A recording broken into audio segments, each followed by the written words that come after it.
highbackiem za swoim przyjacielem. 130 metrów to odległość wymagana dla Krafta, by pokonać Amana.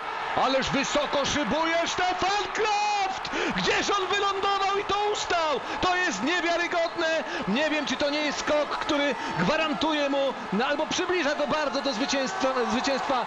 137 metrów, aż tyle od Rzym. 2,5 metra poprawiony rekord skoczni Svena Hannawalda. Niewiarygodne. Stefan Kraft królem Bergisel.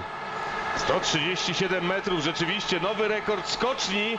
No, wprawdzie lądowanie oczywiście też nie najlepsze, stąd niezbyt wysokie noty, ale ustał ten skok. 0,6 metra na sekundę, wiatr pod narty. No i oczywiście reprezentant Austrii wygrywa rywalizację w parze z Simonem Amanem. No ale Aman będzie pierwszy na liście szczęśliwych przegranych. Bardzo wysoko też w klasyfikacji pierwszej serii konkursu. Zobacz, jak wysoko szybował Stefan Kraft.